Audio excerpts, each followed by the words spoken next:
नमस्कार, मी श्वेता. तुम्ही पाहताय न्यूज 18 लोकमत. मुद्दा महाराष्ट्रामध्ये तुमचं स्वागत. सुरुवातीला बातमी मनसेच्या गोटातून राज ठाकरेंच्या अयोध्या दौऱ्याला वाढता प्रतिसाद मिळतोय. आता मनसेच्या अयोध्या दौऱ्यासाठी मुंबईमधून 4 ट्रेन बुक झालेल्या आहेत. आतापर्यंत मुंबईतून 12,000 जणांनी नोंदणी केली. काल सकाळी 11 वाजल्यापासून मनसेच्या अयोध्या दौऱ्यासाठी म्हणजे राज ठाकरेंच्या अयोध्या दौऱ्यासाठी नाव नोंदणी करायला सुरुवात झाली. काल सकाळी 11 वाजल्यापासून आणि आतापर्यंत या अयोध्या दौऱ्यासाठी मुंबईमधून 4 ट्रेन्स बुक कराव्या लागलेल्या आहेत. 12,000 जणांनी आतापर्यंत नोंदणी केलेली आहे. त्यामुळे राज ठाकरे यांच्यासोबत अयोध्येला जाण्यासाठी मनसैनिकांचा प्रतिसाद चांगला दिसतोय. मनसेचा अयोध्या दौरा आहे 5 जून रोजी आणि त्यासाठी काल सकाळी 11 वाजल्यापासून नाव नोंदणी करायला सुरुवात झाली आहे. आतापर्यंत मुंबईमधूनच 12,000 जणांनी आपली नावं नोंदवलेली आहेत. अयोध्या दौऱ्यासाठी 5 जून रोजी अयोध्या दौऱ्याची घोषणा मनसे अध्यक्ष राज ठाकरे यांनी केली, ज्याला आता मनसैनिकांचा मोठा प्रतिसाद मिळतोय. मुंबईतील सर्व 36 विभागाध्यक्षांनी प्रत्येकी एक बोगी, काही लोकांनी 2-2 बोगी सुद्धा बुक केलेल्या आहेत. अशा मिळून मुंबईतून 3 ते 4 रेल्वे गाड्या बुक झालेल्या आहेत. त्याचबरोबर मुंबई वगळता ठाणे, नाशिक, पुणे, रायगड हे जे मुंबई लगतचे जे जिल्हे आहेत त्यातून एक 6 गाड्यांचं बुकिंग झालेलं आहे. एकूण 10 गाड्यांचं बुकिंग झालेलं आहे. हे वगळता औरंगाबाद, नागपूर आणि अन्य जे काही महाराष्ट्रातले शहर आहेत तिथून सुद्धा बरेच लोकांनी हे बुकिंग केलेलं आहे. त्यासाठी अजून अधिक 2 गाड्या लागतील. अशा मिळून 12 गाड्यांचं बुकिंग आमच्याकडे होत आहे आतापर्यंतचं अपडेट जे आहे ते. त्याचबरोबर मोठ्या संख्येने लोक बाय रोड सुद्धा चाललेले आहेत. उदाहरणार्थ आमचे नयन कदम आहेत, त्यांनी 100 गाड्या बोरीवलीतून केलेल्या आहेत. ते बाय रोड चाललेले आहेत.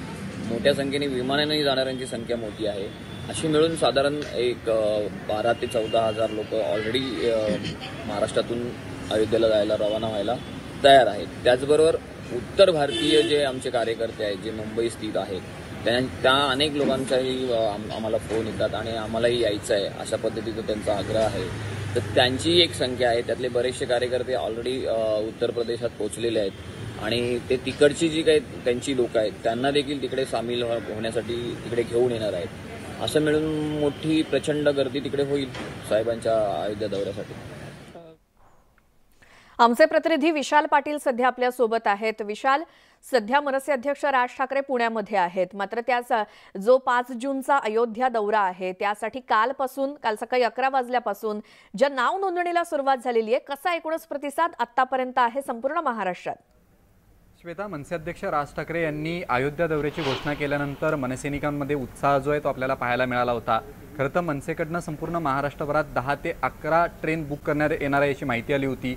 आत्ता जी मुंबईतनं माहिती आलेली आहे ती मुंबईमध्ये 4 ट्रेन ज्या आहेत ह्या अयोध्या दौऱ्यासाठी बुक करण्यात आलेल्या आहेत आणि जवळपास 12,000 पेक्षा अधिक कार्यकर्त्यांनी याच्यासाठी नोंदणीसुद्धा जी आहे ही केलेली आहे. मुंबईचा विचार न करता फक्त जर आपण इतर जिल्ह्यांचा जर विचार केला तर नागपूर, पुणे या शहरांमधनं सुद्धा मोठा वाढता प्रतिसाद जो आहे हा या नावनोंदणीला जो आहे तो मिळतोय. अयोध्या दौऱ्याच्या बाबतीत मनसे अध्यक्ष राज ठाकरेंनी घोषणा केल्यानंतर काहीसा हा दौरा जो आहे तो अद्यापही वादामध्ये असलेला आपल्याला पाहायला मिळतोय. मात्र ज्या पद्धतीनं मनसे कार्यकर्त्यांची या अयोध्या दौऱ्याला नोंदणी पाहता मनसे नेत्यांची आता एक माहिती आलेली आहे की त्यांनी असं सांगितलं की काही अजून विशेष गाड्या ज्या आहेत ह्या बुक केल्या जाऊ शकतात, कारण का मुंबईतनं फक्त 4 ट्रेन ज्या आहेत ह्या बुक करण्यात आलेल्या आहेत. त्याचबरोबर मुंबईतील बोरिवली या परिसरातनं जवळपास 100 गाड्या ज्या आहेत ह्या सुद्धा जाणार आहेत. त्यामुळे एकंदरीत जर पाहायला गेलं तर मनसे अध्यक्ष राज ठाकरे यांच्या अयोध्या दौऱ्याला वाढता प्रतिसाद जो आहे हा मिळतोय. श्वेता जी, विशाल, धन्यवाद या सगळ्या माहितीसाठी. त्यामुळे कालच तर नाव नोंदणीला सुरुवात झाली आहे. आतापर्यंत इतका भरघोस प्रतिसाद, त्यामुळे 5 जून पर्यंत ही संख्या आणखी वाढत जाईल आणि किती ट्रेन्स या अयोध्येसाठी बुक होतात हे सुद्धा आपल्याला नंतर कळेलच. तुर्तास पुढच्या बातमीकडे आपण वळतोय. भाजपकडून फडणवीसांच्या नेतृत्वाखाली उद्या औरंगाबादमध्ये पाणी प्रश्नावरती मोर्चा काढण्यात येणार होता, मात्र त्याआधीच महानगरपालिकेनं जलबेल ॲप लॉन्च केलंय आणि या ॲपद्वारे नागरिकांना आता एका क्लिकवरती पाणी पुरवठ्याचा दिवस आणि वेळ कळू शकणार आहे. पाणी पुरवठ्याविषयी काही समस्या असतील तर नागरिकांना एका क्लिकवरती आपली समस्या नोंदवता येणार आहे. यासाठी महानगरपालिकेकडून जलबेल ॲप लॉन्च करण्यात आलंय.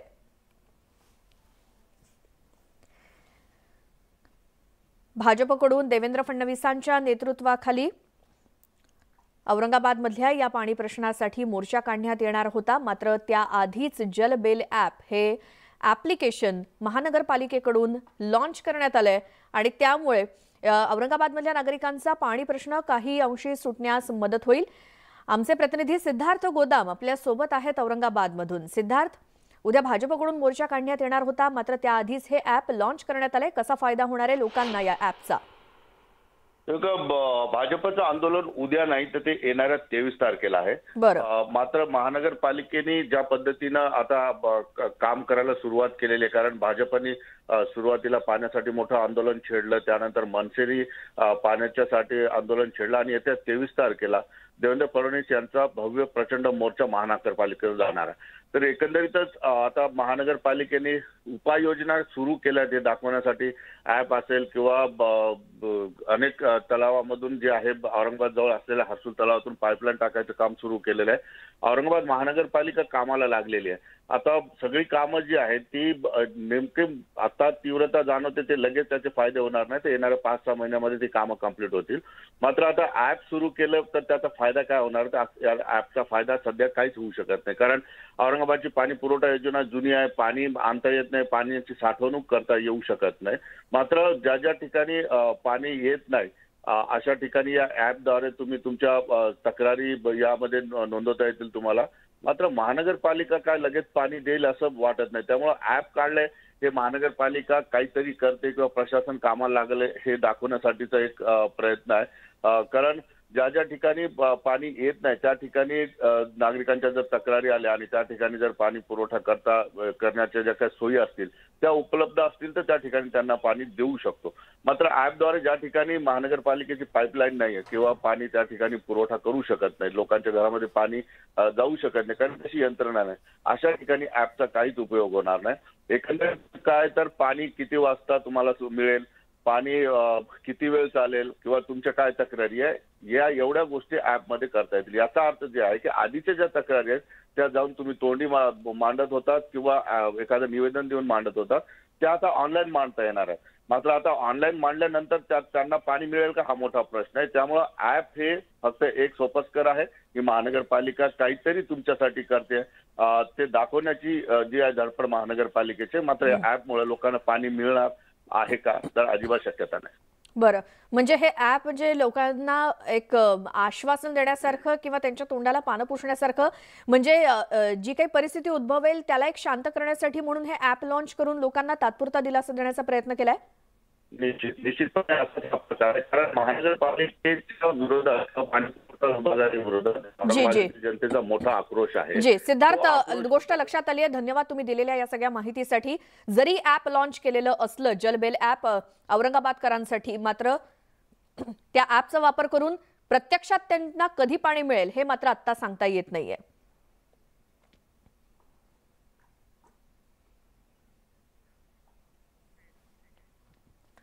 पुढची बातमी. पुण्यामध्ये केंद्रीय मंत्री स्मृती इराणींच्या दौऱ्यादरम्यान भाजपचे आणि राष्ट्रवादीचे कार्यकर्ते भिडले होते. पुण्यातल्या बालगंधर्व चौकामध्ये महाविकास आघाडीतर्फे मूक आंदोलन सुरू आहे आणि त्याचवेळी पुण्यातील अलका चौकामध्ये भाजपचे कार्यकर्ते आणि पदाधिकारी आक्रमक पद्धतीने आंदोलन करताना दिसतायत.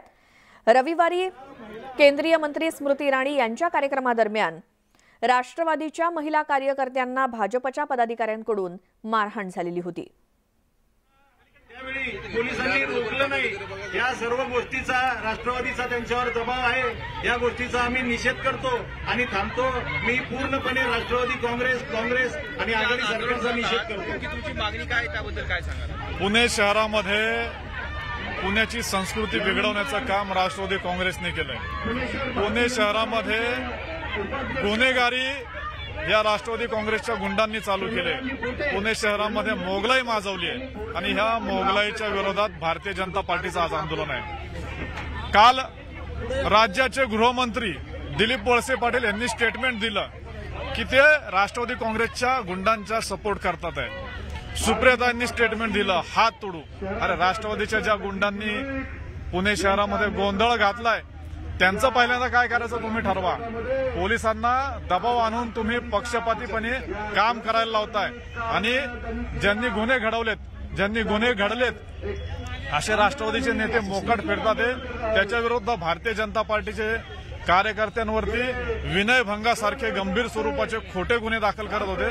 पोलिसांच्या समोर पोलिसांच्या उपस्थितीमध्ये विनयभंग घडल्याचं दाखवण्यात आलं आणि विनयभंगाची तक्रार दाखल करून त्यांच्यावरती कारवाई करण्याचं काम चालू आहे। याच्या विरुद्ध आमचं आंदोलन आहे। पुण्याची संस्कृती बिघडली आहे। पुण्यामध्ये आज लोकांना राष्ट्रवादीवरती विश्वास राहिला नाही। यांचे गुंड मोकाट सुटलेत। यांच्या गुंडांवरती पोलिसांचं नियंत्रण राहिलेलं नाहीये। एवढी वाईट परिस्थिती पुण्यामध्ये इथनं मागे कधीच नव्हती। म्हणून या गुंडगिरीच्या विरोधात खोटे गुन्हे दाखल करण्याच्या विरोधात, मोगलाईच्या विरोधात आज आमचं आंदोलन आहे। आणि किती सरकारने प्रयत्न केला तरी ते भारतीय जनता पार्टीचा आवाज दाबू शकत नाही। आज आम्ही रस्त्यावरती उतरलोय। इथनं पुढच्या काळामध्ये हजारोंच्या संख्येने रस्त्यावरती उतरू। कमिशनर ऑफिसवरती देखील मोर्चा काढू। महिलांमध्ये कोण आशाताई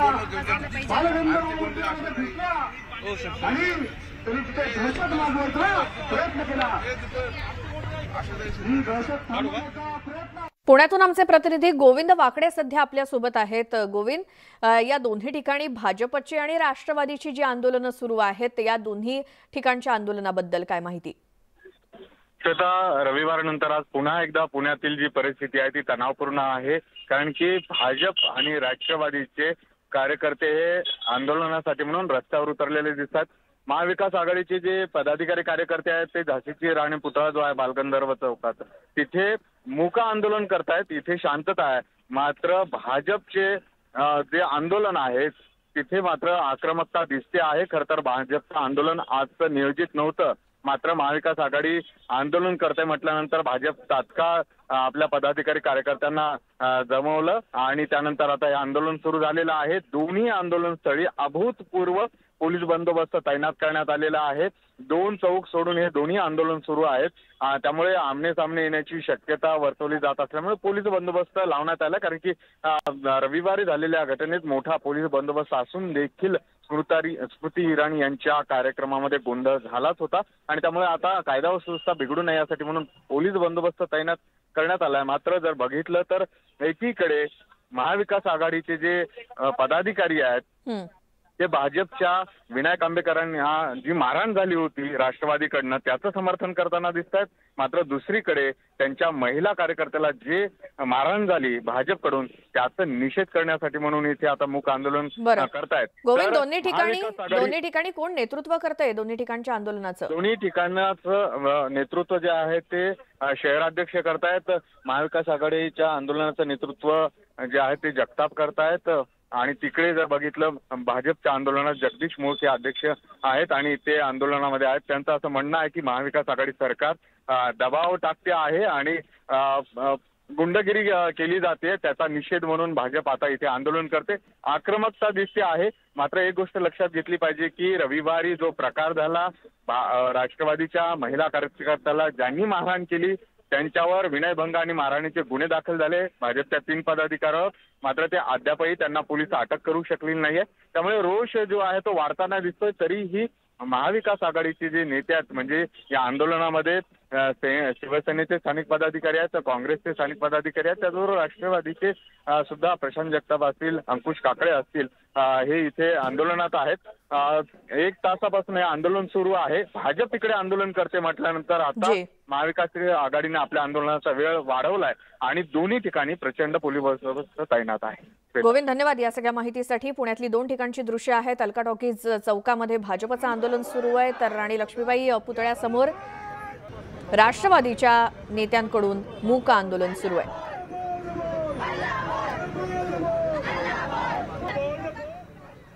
या पुढची बातमी कांदा उत्पादक शेतकऱ्यांच्या दृष्टीने महत्त्वाची, कारण कांद्यानं पुन्हा एकदा शेतकऱ्यांच्या डोळ्यामध्ये पाणी आणलंय। कांद्याच्या दरात मोठी घसरण झाल्यामुळे शेतकरी हवालदिल झालाय। ₹1-2 रुपयात आपला कांदा विकला जात असल्यामुळे आम्ही जगायचं कसं असा सवाल शेतकरी उपस्थित करतायत। 50 ते 60 हजार रुपये एकरी खर्च करून पिकवलेल्या कांद्याला कवडीमोल भाव मिळतोय। अहमदनगर जिल्ह्यासह राज्यभरामध्ये ही परिस्थिती सध्या बघायला मिळतेय।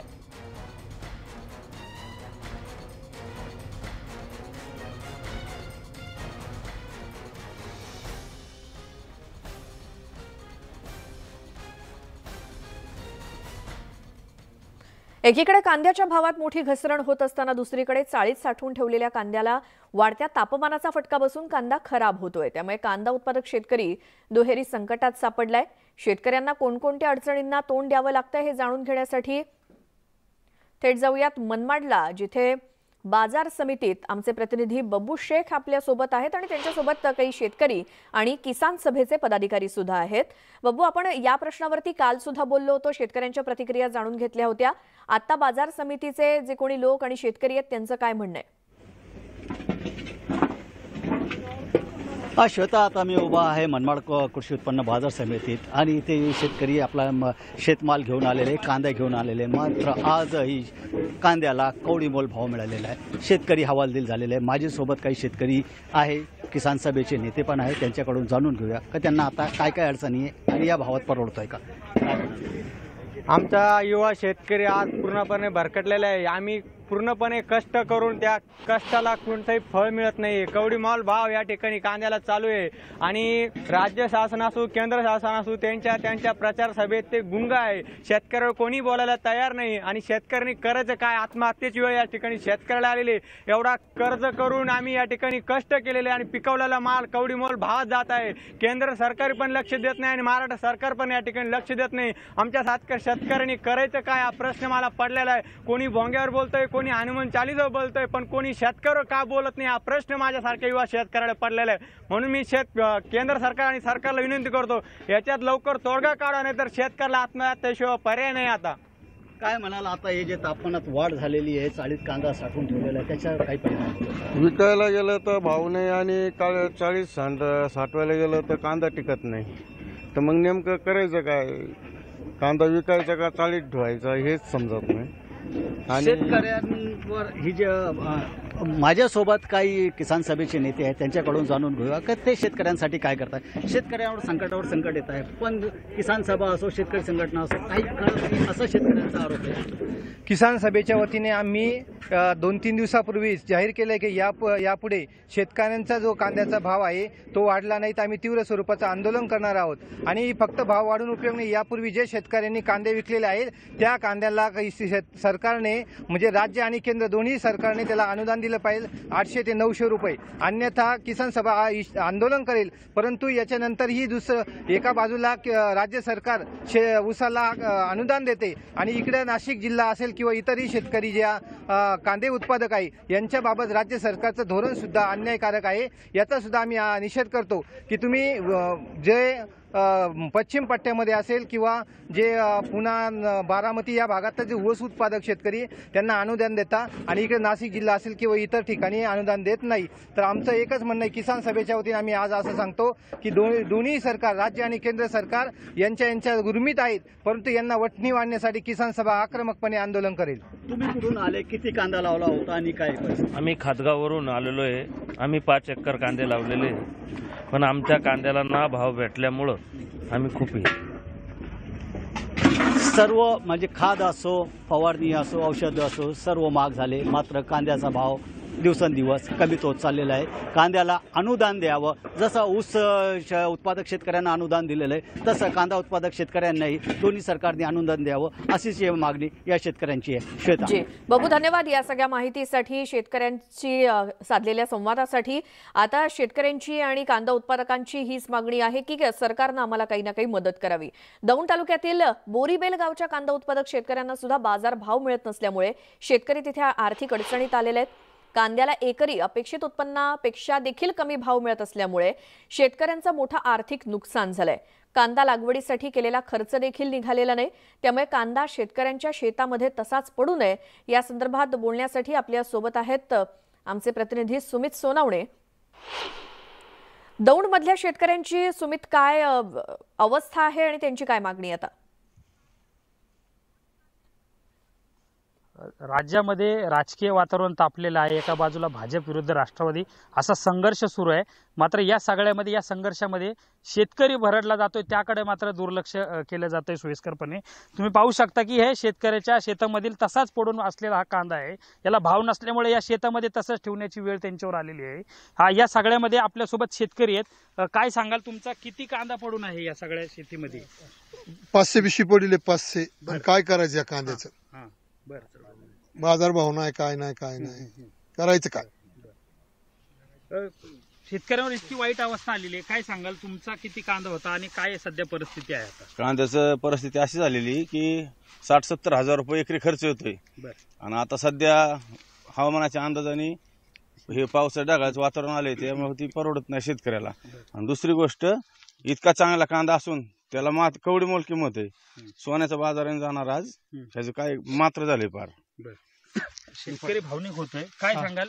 कसं तुम्ही तरुण शेतकरी आहात आणि किती भाव मिळणं अपेक्षित होतं? भाव ह्याला आजच्या परिस्थितीला 30 ते 40 रुपये बाजार पाहिजे आजच्या म्हणजे उत्पादनाच्या ह्याच्यात.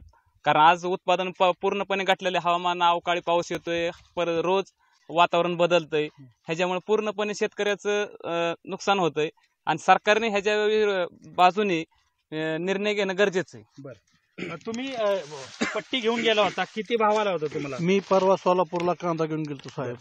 कांद्याची मी नेलती 74 पिशवी. 74 पिशवीची पट्टी माझ्या आता हातात 19,000 रुपये पट्टी. तर कांद्याचा लागवडीपासून काढणीपर्यंत खर्च कांद्याला 15 रुपये कास्टिंग खर्च आहे आणि आज कांदा जातो इथं 7 रुपये किलोने. म्हणजे आमचे पदरचे पैसे त्याच्यात घालवतोय. रानात जर पडून द्यावा तर त्याचा नाश होतोय. आज अशी परिस्थिती आली की उन्हाने रान कांदा खराब व्हायला लागला. राज्य सरकारचं बी त्याच्यावर लक्ष नाही, केंद्र सरकारचं बी लक्ष नाही. कृषी मंत्र्याला सुद्धा त्याला बोला की जरा त्याला सांगितलं पाहिजे ना भाडखावला, इथं ये जरा बघा काय शेतकऱ्याची परिस्थिती. आज आत्महत्या करण्याची परिस्थिती झाली साहेब आमची. काय करणार आम्ही? आमच्याकडे 1000 रुपये पिशवी कांदा आहे. बोरीबेलमध्ये गावात सगळ्या शेतकऱ्याकडे किमान 1000 पिशवी कांदा आहे आणि सरकार तर कुठलंच बघत नाही. सरकारचं त्यांचंच घोंगडं चाललंय, त्यांचाच रोज तमाशा टीव्हीत आम्ही बघतोय. आक्रमक झालेला आहे, काय सांगाल? नाफेड करून जी आता खरेदी चालू आहे 7 ते 9 रुपयांनी चालू आहे. एकदम चेष्टा केल्यासारखं खरेदी चालू आहे. म्हणजे त्यांनी कुठलाही तारतम्य न बाळगता ती खरेदी चालू आहे. एकदम 7 ते 9 रुपये म्हणजे एकदम शुल्लक भाव देऊन खरेदी चालू आहे. एकदम चेष्टा केल्यासारखा विषय होत आहे शेतकऱ्यांचा. ह्यातून असं दिसून येत आहे. आपल्यासोबत स्वाभिमानीचे जिल्हा अध्यक्ष आहेत. काय परिस्थिती एकंदरीत या सगळ्याला जबाबदार कोण आहे? खऱ्या अर्थानं शेतकऱ्याच्या कर्जबाजारीपणाचं कारणच हे सरकारचं धोरण आहे आणि सरकारच्या धोरणातच शेतकऱ्याचा बळी गेलेला आहे. गेल्या अनेक वर्षापासून कांदा हा जीवनावश्यक वस्तूंच्या यादीमध्ये टाकलेला आहे त्यांनी. देशामध्ये असं कधी आपल्याला ऐकायला मिळालं का की कांदा खायला मिळाला नाही म्हणून कोणाच तरी जीव जाऊन मेलाय? असं नसताना कांदा जीवनावश्यकच्या यादीत टाकलेला आहे. आमची प्रथम मागणी अशी आहे स्वाभिमानीच्या वतीनं की जीवनावश्यक मधून कांदा पहिला वगळा आणि आताची जी परिस्थिती झालेली आहे सगळी, तर याला निर्बंध उठवावेत ह्याच्यावरचे आणि निर्यातीला शासनाने ताबडतोब परवानगी द्यावी आणि कांदा निर्यात केल्याशिवाय शेतकऱ्याचा खर्चही भरून निघणार नाही. आजची परिस्थिती अशी आहे 60 ते 75 हजारापर्यंत उत्पादन खर्च जातोय, पण वास्तविक त्याच्यासाठी खर्च येतोय, त्याचे पैसे आता येतात आहेत फक्त 40 ते 45 हजार रुपये.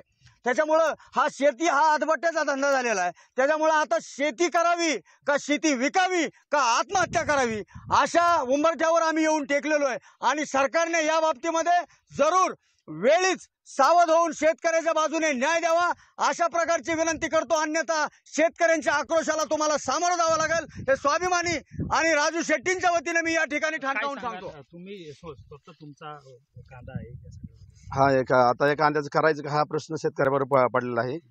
काय कांद्याची मातीमोल किमतीने बाजारभाव मिळतोय. हॅलो, शेतकरी अतिशय मातीमोल कवडीमोल भावाने कांदा विकतोय. श्वेता, धन्यवाद या सगळ्या माहितीसाठी आणि या शेतकऱ्यांशी साधलेल्या संवादासाठी. आणि शेतकऱ्यांच्या ज्या काही प्रतिक्रिया आहेत त्या अतिशय उद्विग्न दिसत आहेत. यामध्ये सरकारला पूर्णपणे दोष दिला जातो आणि सरकारकडून मदतीची अपेक्षा केली जाते. बघूयात सरकारकडून या कांदा उत्पादक शेतकऱ्यांना या परिस्थितीमध्ये काही मदत मिळते का. यानंतर पुढची बातमी आहे. भंडारा जिल्ह्यामध्ये उष्माघाताचा पहिला बळी गेला असून लाखनी तालुक्यातील मुरबाडीमध्ये या तरुणाचा उष्माघातानं दुर्दैवी मृत्यू झालाय. आचल चिंतामण गजभिये असं या मृत तरुणाचं नाव आहे. विदर्भामध्ये उष्णतेची लाट आल्यामुळे पारा 46 अंशांपर्यंत पोहोचलाय आणि अशात वाढत्या उष्म्यामुळे आजार सुद्धा बळावलेत.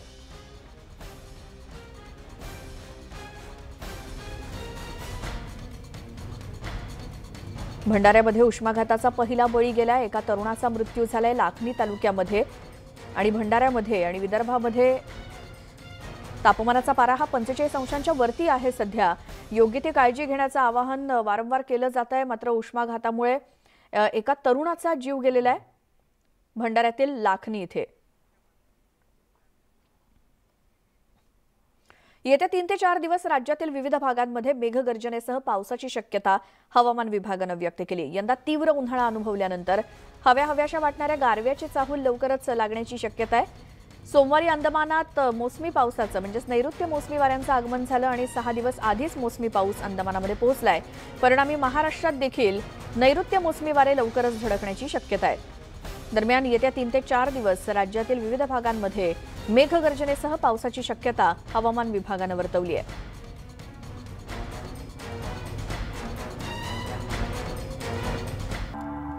ब्रेकनंतर बुलेटिनमध्ये तुमचं स्वागत. आणि आता पुढची बातमी आहे. आदित्य ठाकरे यांनी मुंबई शहर आणि उपनगरामध्ये सुरू असलेल्या रस्त्यांची कामं आणि नालेसफाईच्या कामाचा आढावा घेतला.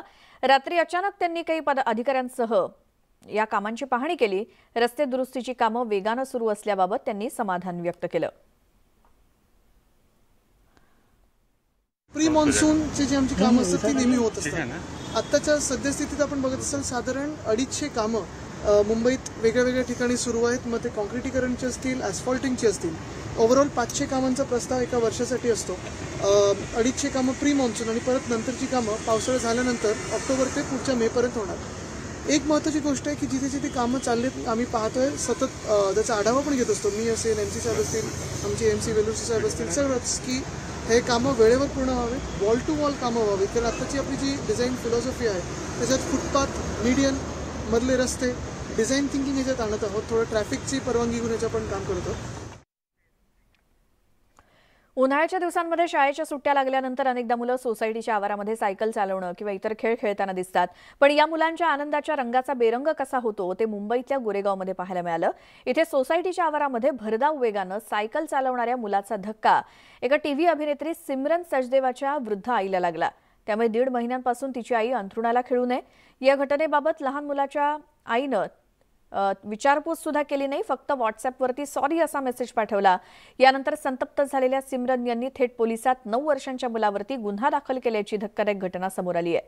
गोरेगावमधल्या वनराई पोलिसांमध्ये हा गुन्हा दाखल झालाय. या प्रकरणामुळे एकच खळबळ उडाली आहे. सदरचा जो गुन्हा आहे वनराई पोलीस स्टेशनमध्ये दाखल आहे कलम 338 कलमानुसार. सदरचे गुन्हा जे आहे तर ते संबंधामध्ये फायनल रिपोर्ट म्हणजे क्लोजर रिपोर्ट माननीय ज्युव्हेनाइल कोर्टाला मी पाठवून दिलेला आहे की केस क्लोज करावी म्हणून.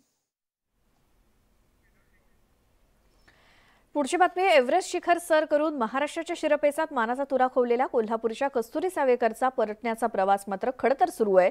पैशांअभावी एव्हरेस्टच्या बेस कॅम्प पासून ती चालत निघाली आहे. एव्हरेस्ट सर करण्याचा आनंद साजरा करण्याऐवजी तिला 3 दिवस चालून नेपाळ गाठावं लागणार आहे.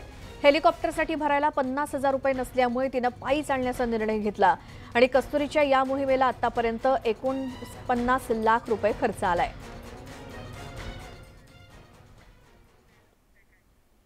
थेट जाऊयात काँग्रेसचे प्रदेशाध्यक्ष नाना पटोले बोलतायत. जेव्हा अलायन्स गव्हर्नमेंट असेल तर सगळ्या पक्षांनी मिळूनच या पद्धतीचे वाढ रचना करायला पाहिजे. कारण की म्हणजे आपण सोबत राहून समजा दुसऱ्याचं आपल्या मित्राचंच नुकसान होत असेल तर ते बरोबर नाही आणि त्यामुळे आमच्या स्थानिक काँग्रेसच्या पदाधिकाऱ्यांनी त्या ठिकाणी नाराजी व्यक्त केली. आम्ही पुण्यामध्ये असेल, आम्ही अनेक ठिकाणी कोर्टात गेलेलो आहोत. कारण की ज्या पद्धतीनं प्रभाग रचना होतात आहेत, विशेष करून आमची मागणी पण 2च्या प्रभागाची होती, पण त्यामध्ये 3चा प्रभाग करण्यात आला. आणि अनेक ठिकाणी पुण्यात असेल, मुंबईत असेल, अनेक ठिकाणी आपल्या सोयीनं समजा महाविकास आघाडीतले काही पक्ष आपल्या सोयीनं प्रभाग पडत असतील तर निश्चितपणे आम्ही कोर्टातही त्या पद्धतीचं न्याय मागण्याची भूमिका आमची. पुण्यामध्ये राष्ट्रवादीला फायदा होईल अशी प्रभाग रचना, मुंबईमध्ये शिवसेनेला फायदा होईल अशी प्रभाग रचना, दोन्ही ठिकाणी काँग्रेसचा काही विचार करण्यात आलेला नाही. तुम्ही जे म्हणून आम्ही त्याच्यामध्ये आपत्ती व्यक्त केलेली आहे.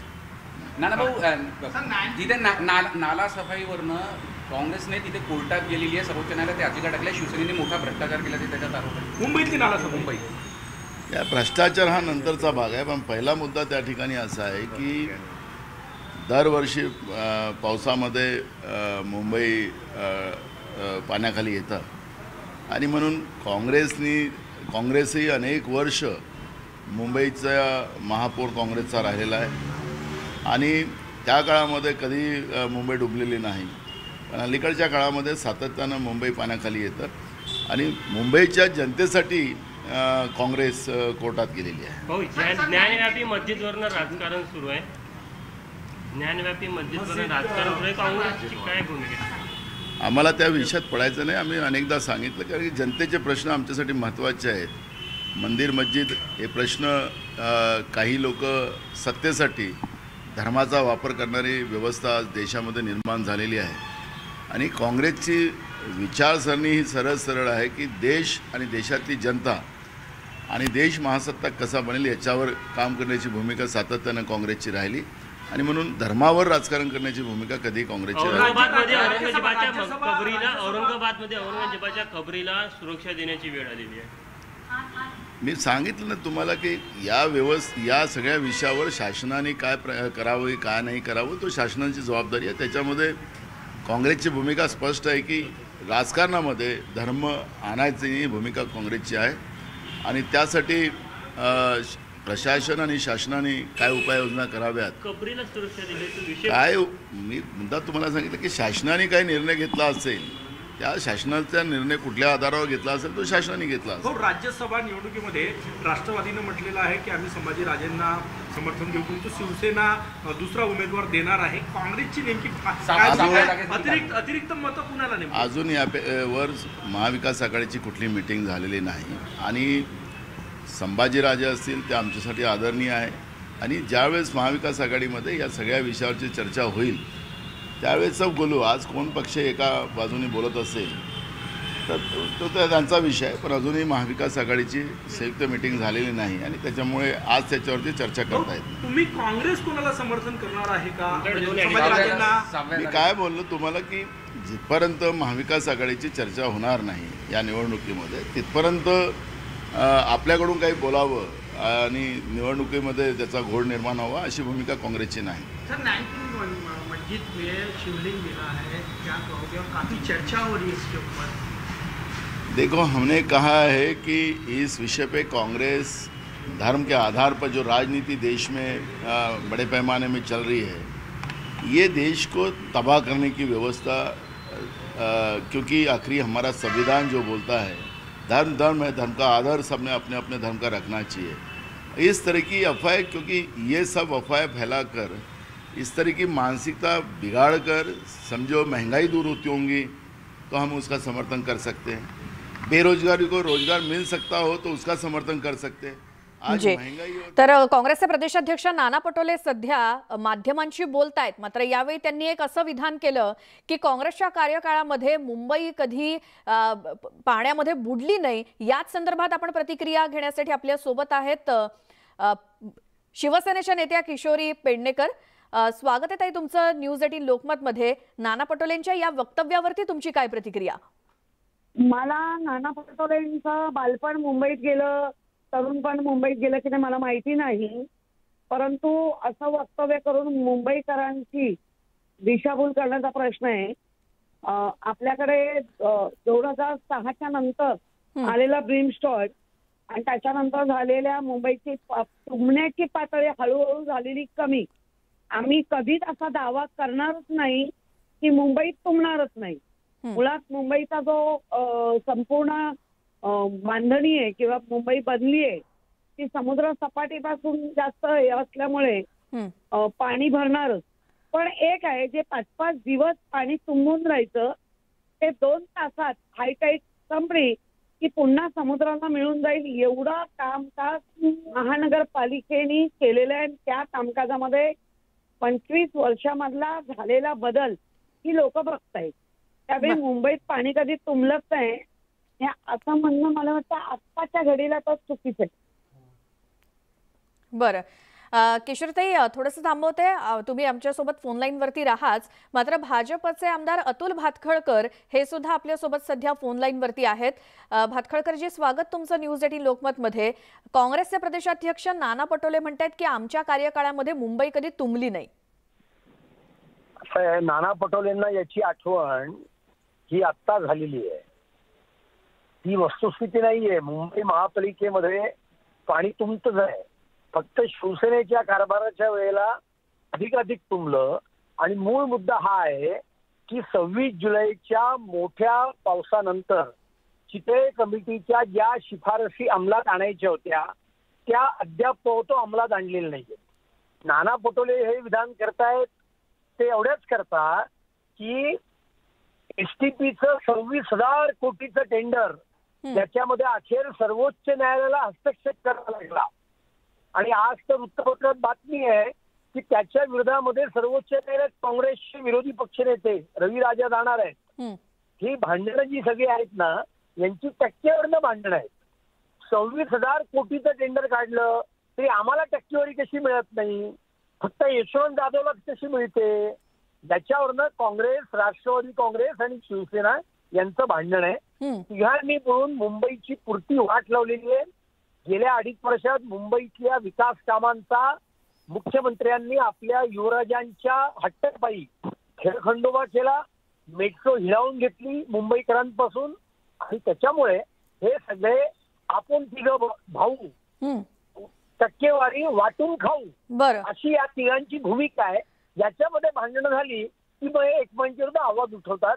हे तिघही मुंबईकरांच्या मुळावर रुसलेले आहेत. बरं, असं आमचं सांगणं आहे. आपण लगेचच उत्तर घेऊयात कारण किशोरी पेडणेकर आपल्यासोबत फोन लाईन वरती आहेतच. जी मॅडम, मुळामध्ये जेव्हा आम्हाला असं घेताना तेव्हा हे असे भातखळकर जेव्हा बडबडतात तेव्हा बोलायची संधी द्या. जी आता झालंय, भातखळकरांना माहिती नाही पूर्वाश्रमीचे पटोले तुमचेच, त्यामुळे ते आलेलं संस्कार ते तुमचे. त्यामुळे उगाच आपलं बोलायला संधी मिळाली म्हणून वाटेल तसे बरळणार तरी मुंबईकरांना कळतंय, कळमळतंय ग बाई, मळमळतंय, कसं होतंय ते कळतंय. कळतं का? त्यामुळे भातखळकर साहेब स्वतः आमदारात थोडा तरी अभ्यास करावं. ज्या मुंबईमध्ये 5-5 दिवस पाणी बाहेर जात नव्हतं ते आता 2 तासात पाणी बाहेर जातं. समुद्र आणि आपली मुंबई याचा जर तुम्हाला जरा पण अभ्यास नसेल तर तुमचं नक्की काय म्हणावं, तुमचा काय अभ्यास काय? भातखळकर साहेब, भ्रष्टाचार फक्त काय तुम्हाला मुंबईत दिसतो? पुणा, नागपूर इथले आता उघड होत आहेत तेव्हा तुमच्या दाक्षिण्या बसतात, बोलता येत नाही. पण नाही, मुंबईमध्ये तुम्ही किती आटापिटा केलात तरी मुंबई तुमच्यासारख्यांच्या हातात देणारी मुंबईकर नक्कीच नाही. कारण आज देशाचं काय वाटोळं होतंय ते मुंबईकर बघतायत. अहो तुम्ही आता नको ते वाद उकरून काढताय. त्यांनी काय पोटाची खळगी भरणार आहे की त्यांनी महागाई कमी होणार आहे की माझ्या महिला भगिनींना परत चुलीजवळ जाऊन चूल फुकून अन्न बनवायची वेळ आली आहे ते कमी होणार आहे? अहो जे वास्तव आहे त्याला नाकारताय आणि जे नैसर्गिकरित्या होत आहे ते लोकांसमोर आणण्याचा प्रयत्न करतात. जरा पण मनाजवळ आपल्याला काही वाटत नाही. आज कुठे गगनाला भिडली ही महागाई, कुठे जाऊन बसलाय हा महाराष्ट्र नव्हे अख्खा देश. देशामधलं सगळं वातावरण बघा जरा. त्याच्यावर नाही बोलणार आम्ही फक्त ह्याच्या शिवी काढा, त्याची हे काढा, त्यांनी लोकांची पोटं भरणार आहेत का? 100-200 वर्षाचे इतिहास बदलण्याचे प्रयत्न करतायत, त्यांनी आमची पोटं भरणार आहेत का? अहो वास्तवाला धरून बोला. जी किशोरीताई, तुमचं म्हणणं बरंचसं भातखळकर यांनी ऐकलं, त्यानंतर त्यांचा फोन कट झालेला आहे. मात्र नाना पटोलेंच्या या वक्तव्यानंतर आता म्हणून फोन कट करून बसणार. बरं किशोरीताई, मुंबई महानगरपालिकेची निवडणूक जवळ म्हणजे काही दिवसांनी तर होईलच आणि त्याच्या आधी नाना पटोलेंकडून असं वक्तव्य येणं आणि तुम्ही सगळे एकत्र सत्तेमध्ये आहात, महाविकास आघाडी सरकारमध्ये आहात, त्यामुळे त्यांचं हे वक्तव्य तुमचं मुंबईमध्ये नुकसान करणारं ठरणार नाही का? नाही मॅडम, नाना पटोलेंनी त्यांच्या पक्षाच्या काही भूमिका मांडून त्यांना त्यांचं एक वेगळं वर्चस्व दाखवण्याचा प्रयत्न असेल तो त्यांनी करावा. याच्यामध्ये आज मुंबईकरांना दिसतंय आपण या संपूर्ण पाण्याचं आदित्य ठाकरेंच्या मार्गदर्शनाखाली संपूर्ण पाण्याखाली जाणाऱ्या ज्या काही स्पॉट आहेत तिथे मोठमोठ्या आपण टाक्या बसवल्या जेणेकरून ते पाणी आपण भूमिगत टाक्यांमध्ये घेणार आणि हायटाईट संपली की ते पाणी परत समुद्राला जाऊन मिळणार. इतक्या प्रकारे करताना लोक बघतायत. गेल्या वर्षी सुद्धा हिंदमाताला जे पाणी भरलं ते 2 तासात गेलं आणि ते पण गुडघ्याच्या पण नाही पावलाच्या फक्त जरा वर होतं. बरं बरं. असं कधी कोणी दावा नाही करू शकणार. सत्ता मिळवण्यासाठी काही दावे नाही. आम्ही आजही सांगतोय पाणी नक्की भरेल. बरं जाम हायटाईट असल्यानंतर, परंतु 1-2 तासात पाणी जाण्याची जी सोय महानगरपालिकेने केली आहे आणि ते पण आमच्या माध्यमातून ते नक्की जाणार. पाणी भरणार नाही असं कोण दावा करतोय, पण भरल्यानंतर ते अर्ध्या तासात 1 तासात रिकामी होईल ह्याची आम्ही खात्री आजही देतोय. नाहीच भरणार ह्याची खात्री देतोय. बरं किशोरीताई भातखळकर आपल्यासोबत मगाशी फोन लाईनवरनं कट झाले, मात्र आता भाजपचे गटनेते प्रभाकर शिंदे आपल्यासोबत फोन लाईनवरती जोडलेले आहेत, त्यामुळे त्यांना तुम्ही थेट विचारू शकता जे तुम्ही भातखळकरांना बोलत होतात. नाही, भातखळकरांनीच त्याचं पहिलं उत्तर दिलं पाहिजे. ते का गायब झाले? प्रभाकर शिंदेशी तर बोलेनच, पण भातखळकर अशीच काहीतरी पुढ्यात सोडतात आणि पळून जातात. तर का उत्तर द्यायला किंवा ऐकायला का थांबले नाही त्याचा पहिला प्रश्न पाहिजे. बरं पाहिजे. मात्र सध्या आपल्यासोबत प्रभाकर शिंदे. प्रभाकर शिंदेजी, भातखळकर तुमचे फारच बुद्धिमान बुद्धिजीवी आहेत, ऐकायला का थांबले नाहीत? जी प्रभाकर शिंदेजी, आता नाना पटोले यांनी आता माध्यमांशी बोलताना एक गंभीर आणि मोठा आरोप केलाय मुंबई संदर्भातला, तो म्हणजे काँग्रेसच्या काळामध्ये मुंबई बुडालेली नाही, त्यावरती आपली काय प्रतिक्रिया? असं आहे की बरं झालं किशोरीताई सांगतात कोण बुद्धिजीवी आहे, मी कोणाची बुद्धी काढण्या एवढा मोठा नाहीये, पण एक बरं झालं की महाविकास आघाडीतल्या मित्रपक्षांनी ते मान्य केलं की आता मुंबई तुंबते, ती आमच्या काळात तुंबत नव्हती. तुम्ही होता 25 वर्ष बरोबर, तुम्ही होते. मी नाना पटोलेंबद्दल बोलतोय. मला पण सांगते, आठवण देते. नाही, मला सगळी आठवण आहे. माझी स्मरणशक्ती खूप चांगली आहे महापौर महोदया, त्याबद्दल मला आठवण करून देण्याची गरज नाही. पण एक सांगतो की गेल्या वर्षी सुद्धा 17 तास मुंबई पाण्याखाली होती. कोणी हा दावा करू नये की मुंबई भरली. आता एक बरं झालं नाही, आता मला बोलू द्या ना महापौर महोदय मला बोलू द्याल का? बोलत झाला आणि मग सांगायला ऐकून घ्या. नाही, तुम्हाला ऐकायची सवय नाही त्याला आम्ही काय करणार? मला ऐकायची सवय नाही त्याला. गेले ना. कोण पळून गेलं? भातखळकरजी का ना थांबले? सगळं बुद्धिजीवी म्हटलं ते काय चुकीचं आहे? सगळं मांडतात आणि निघून जातात. आपण लोकांची त्यांनीच उत्तर मग ते का देतात? आमदार म्हणून जर उत्तर बोलतात तर त्यांनी दिलं पाहिजे ना. आपण लोकांची बुद्धी जोडण्याला महान आहात, मी तेवढा महान नाही. मी बुद्धी काढली नाही, मी बुद्धिजीवी म्हटलं. हा बरं ठीक आहे, जे काय असेल ते आपण महान आहात म्हणून मी म्हटलं ना. मी मुंबईच्या संदर्भात आणि मुंबई भरण्याच्या पाणी द्यायला पाहिजे ना. त्यांनी सगळं तारे तोडायचे. महापौर महोदय, ऐकायची सवय ठेवा हो, ऐकायची सवय ठेवा, ऐकायची सवय ठेवा. त्याच्यामुळे बरं प्रभाकर शिंदेजी, एक प्रश्न यातून, नाना पटोलेंचे काही दिवसांपूर्वी राष्ट्रवादी संदर्भात त्यांची आलेले विधानं त्यांनी थेट उघडपणे नाराजी व्यक्त केली होती आणि आता मुंबई संदर्भात अर्थात त्यांचा रोख हा शिवसेनेवरतीच होता, त्यामुळे आपल्याच मित्रपक्षांवरती ते नाराज आहेत का? नाही, आहेतच ना. मुळात तुम्ही बघा गेल्या 2.5 वर्षामध्ये यांच्या सगळ्यांची अस्वस्थता या ना त्या मार्गाने बाहेर पडते. आज नाना पटोलेंनी मुंबई बद्दलची जी वस्तुस्थिती आहे ती बोलून दाखवलेली आहे. आणि एक बरं आहे की प्रत्येक वेळेला भारतीय जनता पक्ष काहीतरी मांडतं म्हणजे राजकारण दिसतं. आज तर आपल्याच मित्रपक्षांनी सांगितलं ना, किमान ते तरी मान्य करा, त्याच्यावर तरी कारवाई करा. पण कारवाई करण्याच्या ऐवजी उगाचच काहीतरी उत्तर द्यायची ही कुठेतरी थांबलं पाहिजे. मुंबई पाण्याने भरू नये हे सगळ्यांनाच वाटतं, त्याच्यावरच्या उपाययोजना सांगा. त्यामुळे नाना पटोलेंनी अप्रत्यक्षपणे हे मान्य केलेलं आहे की मुंबई महानगरपालिकेचा कारभार हा कशा पद्धतीने चालतो हे त्यांनी मान्य केलंय. हेच मला तुमच्या लक्षात आणून द्यायचं आहे. जी प्रभाकर शिंदेजी आणि किशोरी पेडणेकर, खूप धन्यवाद. तुम्ही दोघेही आमच्याशी बोललात त्याबद्दल. तर नाना पटोले यांनी माध्यमांशी बोलताना केलेलं एक मोठं विधान, त्यांच्या काळामध्ये मुंबई तुंबलेली नव्हती आणि त्यावरून या आपण प्रतिक्रिया जाणून घेतल्या. एक छोटासा ब्रेक घेऊन लगेच पुन्हा येऊयात. तुम्ही पाहत राहा न्यूज 18 लोकमत.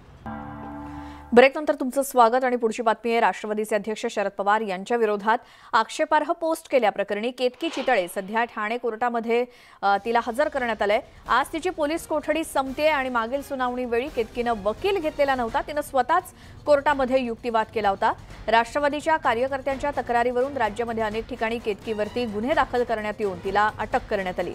सध्या ती तुरुंगात असून तिला सुनावण्यात आलेली पोलीस कोठडी आज संपते आणि अजूनही तिच्यावरती गुन्हे दाखल होण्याचं सत्र सुरूच आहे. आमचे प्रतिनिधी निखिल चव्हाण आपल्यासोबत आहेत. थेट जाऊयात. कोर्टामध्ये हजर करण्यात आले का केतकीला? निखिल, काय अपडेट्स? आत्ताच केतकी चितळे यांना ठाणे न्यायालयीन कोर्टामध्ये हजर करण्यात आलेला आहे.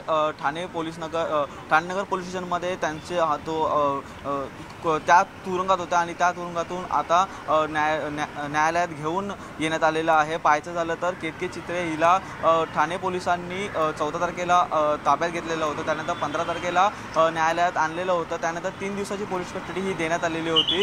आज ती पोलीस कस्टडी आहे ती संपते, परंतु जेव्हा 15 तारखेला तिला या न्यायालयात घेऊन आले तेव्हा तिने कोणताही वकील केलेला नव्हता, परंतु आज ती वकील करण्याची अशी सूत्रांची माहिती आहे. पाहायचं झालं तर केतकी चितळे विरोधात संपूर्ण महाराष्ट्रामध्ये अन्य ठिकाणी जवळपास 10 ते 11 ठिकाणी ह्या संपूर्णपणे तक्रारी आहेत त्या दाखल करण्यात आलेल्या आहेत आणि त्या अनुषंगाने आज कदाचित मुंबई पोलीस देखील तिचा ताबा घेऊ शकतात. परंतु नक्की काय युक्तिवाद होतोय, न्यायालयाकडून काय एक सांगण्यात येतं हे देखील पाहणं गरजेचं राहणार आहे. आता थोड्या वेळापूर्वीच केतकी चितळे हिला 3 पोलीस टीमच्या सोबत इथे तिला घेऊन आणण्यात आलेलं आहे. आता तिची सुनावणी आहे ती वरती न्यायालयात कोर्टामध्ये सुरू आहे. नक्कीच केतकी चितळे हिने जे आक्षेपार्ह विधान केलेलं होतं त्या विधानावरून संपूर्णपणे जी चौकशी आहे ती ठाणे पोलिसांकडून करण्यात आलेली होती. प्रामुख्याने म्हणजे तिच्या घरातून लॅपटॉप आणि मोबाईल हा देखील जप्त करण्यात आलेला होता आणि त्या लॅपटॉप आणि मोबाईलच्या आधारे फॉरेन्सिक लॅब असेल किंवा सायबर पोलीस असतील हा संपूर्णपणे तपास करून जो चौकशीचा अहवाल आहे तो ठाणे पोलिसांकडे देणार होते, गुन्हे शाखेकडे देणार होते. त्या अनुषंगाने आता गुन्हे शाखा आहे ती या कोर्टामध्ये काय नक्की त्यांचं म्हणणं मांडते किंवा नक्की हा तपास कुठपर्यंत आला आहे ते या ठिकाणी सांगते. त्यावरूनच जी पुढची जी प्रक्रिया आहे किंवा पुढची जी चौकशी आहे ती पाहणं गरजेचं राहणार आहे. कदाचित पोलिसांकडून तिच्या वाढीव कस्टडीसाठी देखील मागणी होऊ शकते. आता न्यायालयाकडून काय नक्की जेव्हा सुनावणी येते ते देखील पाहण्याचं गरजेचं राहणार आहे. निखिल, धन्यवाद या सगळ्या माहितीसाठी आणि अपडेट आपण घेत राहूच. या बातमीसोबतच वेळ झाली मुद्दा महाराष्ट्रामध्ये आता इथेच थांबण्याची. मात्र यानंतरच्या बुलेटिनमध्ये भेटा माझा सहकारी अजिंक्य सोबत.